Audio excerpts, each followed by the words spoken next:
Have you ever had one of those very strange moments where your life looks completely normal, but something inside you just quietly asks you a question that you weren't expecting? Maybe you're driving home from work, maybe you're folding laundry, maybe you are just making tea. Nothing dramatic is even happening in your life. It's just an ordinary Tuesday. And then out of nowhere, your brain asks you, hang on, am I actually happy? And not because your life is falling apart, quite the opposite actually. The bills are getting paid, you have people who love you, you've built a life that most people would probably describe as good. So why does it then sometimes feel like you are living somebody else's life? I have become a little too obsessed with that question lately because for the longest time, I thought that feeling lost was something that happened when everything was going wrong. When you lost the job, when the relationship ended, when life completely fell apart. But I don't think that's actually when most people feel lost. I think most people feel lost much, much later. When the dust has finally settled, when everyone assumes that you are okay again, when finally you get 5 quiet minutes to yourself and realize that you don't actually know who you are anymore. And that happened to me, but not in the way that I expected. For me, it wasn't actually during the hardest part of my life. It wasn't even when my marriage ended. It wasn't the day that I packed my bags and left. It wasn't even those past few months when everything felt uncertain and everyone was checking in to see if I was okay. If anything, there was almost a strange sense of relief back then. The hard part came much later. It was almost over a year after everything had changed. People had stopped asking how I was doing because from the outside, it looked like I was just doing fine and I survived it. I was working again, looking after my kids, paying the bills, doing all the normal things that adults do.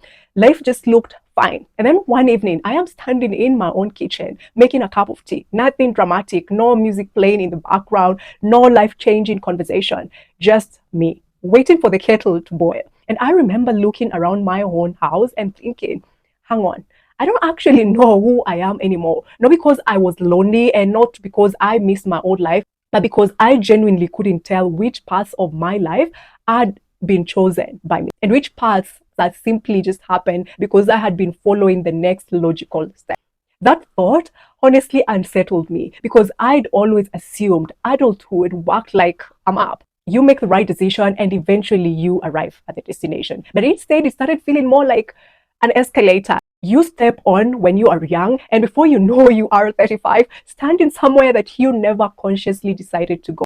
You just kept moving. And you know what's most interesting about this? When we are children, nobody really hands us a map for life. They hand us something much more subtle, a checklist. Study hard, get a degree, build a stable job, build a career, meet someone, get married, have children, buy the house, work hard, just stay grateful and keep going. And just to be clear, I do not think that there's anything inherently wrong with any of those things. Some of them are genuinely beautiful. Many people build wonderful lives that way. The strange part is that nobody ever tells us to pause halfway through and ask one very important question.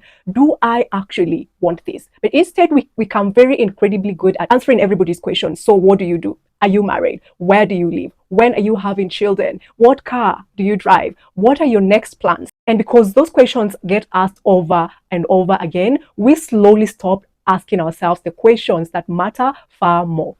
What kind of life actually makes me come alive? What do I value when nobody's watching? What would I choose if nobody expected anything from me? Who am I, like outside of the roles that I have become really good at performing? And I do not think those questions disappear at all. I think they wait, sometimes for years. And then one random Tuesday, while you are making that tea in your kitchen or driving home or folding laundry, they quietly come back. And once they do, they are surprisingly difficult to ignore. At least they were for me. Because once that question showed up, I started seeing it everywhere. I would meet friends for coffee and they'll say things like, I don't know what's wrong with me, or I should be happy, or my personal favorite, I have nothing to complain about, so why do I feel like this? Have you noticed that we say that a lot as adults? I have nothing to complain about, almost like we're trying to convince ourselves before anyone gets a chance. And every time I heard someone say it, I realized that they weren't really talking about gratitude. They were talking about permission to admit that something doesn't fit anymore, because somewhere along the way we started believing that if your life looks good on paper, you are not allowed to question it. That if you have a stable job, you should be grateful, and if your relationship looks fine on the surface, you should be grateful. That if your children are healthy, you should be grateful. And of course we should be grateful. Those things matter, but gratitude and honesty are not opposites. You can be deeply grateful about your life and still quietly admit that parts of it no longer feel like yours. And I don't think that we talk about this enough. In fact, I think we avoid talking about it because it feels very selfish. It almost feels disloyal, like questioning the life that you've built somehow means that you don't appreciate it. And I don't think that's true anymore. I think asking honest questions is one of the most grateful things that you can do, because pretending doesn't honor your life, it just postpones it. And that's the realization that sent me down a rabbit hole. I became so fascinated with this idea that maybe I wasn't the only person experiencing this. Maybe there was actually a reason it felt so familiar. So I started reading psychology, behavioral science, identity, anything that I could find that explained why capable, responsible adults could wake up one day and feel so strangely disconnected from the lives that they had spent years building. And that's when I stumbled across something that I'd never heard of before. It's called identity foreclosure. The name sounds far more dramatic than the idea actually is. So the basic idea is this: sometimes we commit to an identity before we've ever had the chance to explore whether it was truly ours. Not because anyone forced us, but because it made so much sense. Because our family valued it, because our culture rewarded it, because it kept us safe, because it worked until one day it didn't. When I first read about it, I actually had to stop reading for a minute, because I thought, wait, has that been my life? And before I could even answer that, I came across another idea that challenged me even more. Researchers sometimes talk about something called the arrival fallacy. It's the tendency to believe that the next achievement, the promotion, the marriage, the house, the business, the car, the number in your bank account will finally make you feel like you have arrived. Except when people finally reach those milestones, that feeling rarely lasts as long as they had imagined. And not because the milestone wasn't worth reaching, but because achievements answer external questions. They don't always answer the internal ones. And that sentence completely changed how I looked at my own life. Because for so many years, I always thought that the solution was always the next thing. That once I leave, I'll feel like myself again. Once I rebuild my business, I'll feel like myself again. Once my finances recover, I'll feel like myself again. Once life settles down, I'll feel like myself again. Except life did finally start settling down. And I still wasn't sure who myself actually was. That's when I realized something that was honestly so uncomfortable to admit. Maybe I hadn't just lost a marriage. Maybe I had lost the version of me that had quietly disappeared while I was busy trying to keep everything else together. And those turned out to be two very different kinds of loss. And looking back, I realized this wasn't actually the first time I had lost an identity. I had just never called it that before. Years earlier, I left aviation after 7 years as a flight attendant. And at the time, everyone congratulated me. You've got so much freedom now. You are finally doing your own thing. You have made it. And in so many ways, they were right. Leaving was my decision. I was so excited because I was finally building a digital business I loved and enjoyed. I wasn't walking away from something. I was walking towards something. But there was one part that I never expected. For 7 years, I knew exactly who I was when I put on that uniform. It wasn't just a job. It gave my days structure. It gave me routines. It gave me a community. It even answered that awkward question adults like to ask each other every 5 minutes after a meeting. So what do you do? And I always had an answer. Then one day the uniform came off and I realized something that I hadn't seen coming. Nobody had taught me the difference between what I did and who I was. Those two things had quietly become the same person. Looking back now, I don't think I was grieving a career. I think I was grieving sanctity.